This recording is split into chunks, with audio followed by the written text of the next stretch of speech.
Well, I mean, Egypt it's hard to summarize because it happens on many layers. You can come here and just look at the big buildings. I mean, that's the first layer of expression. Everybody likes eye candy, and why not? But then there are the people who ask questions, and once you start asking questions here, things start to alter. There's almost like a change of perception that happens, kind of a door that opens into another level of reality. And once you start asking the right questions, things start happening. And for me, that's the important thing about these trips, is that we get to experience the temple in the way the Egyptians meant it to be experienced. And that is, they didn't look at these places as being physical objects like we do. We're a bunch of rocks, which when you sit on them are very hard. For them, it was almost like you were working with a living being, to the point where the Egyptians actually woke different parts of the temple up first thing in the morning around dawn, as though you're waking a normal person from slumber.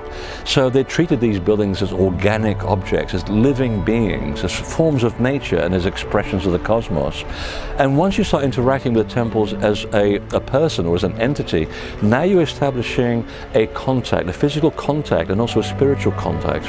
Once you get to that point, life takes on a very different contexture, because you're dealing with things on a very spiritual level, not a material level. And that's where the magic starts to happen in places like this.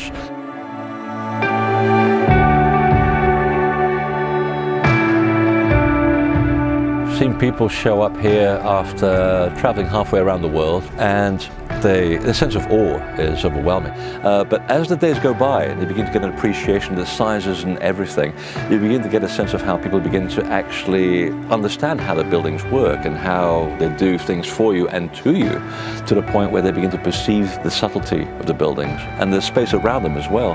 And that's the most important thing about these trips.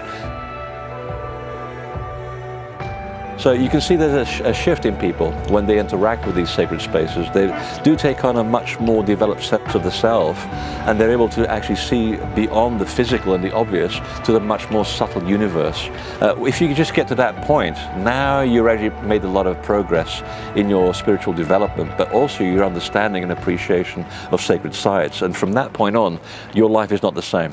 You're on a completely different plateau.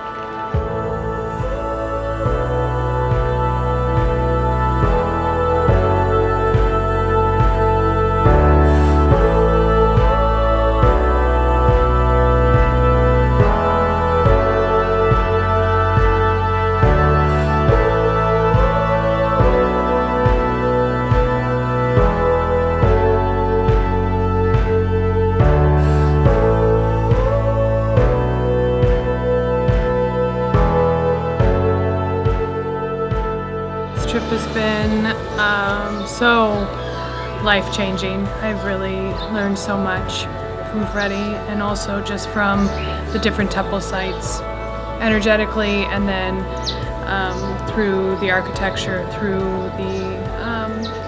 the ancient teachings. Every single day has been a new experience, something new to see, something new to learn. And I've learned so much about myself. The journey has been a huge growth for me. The journey has been truly incredible, and I would say, without sounding hokey, life-changing. I feel like we've taken the path of the initiates in a very intentional way. The big temple at the end, being able to integrate everything and just fully sit with everything and be in a space that a lot of people don't get to do, was just an incredible experience. And it was the pure joy that I always want to feel, and I can't even explain it in words.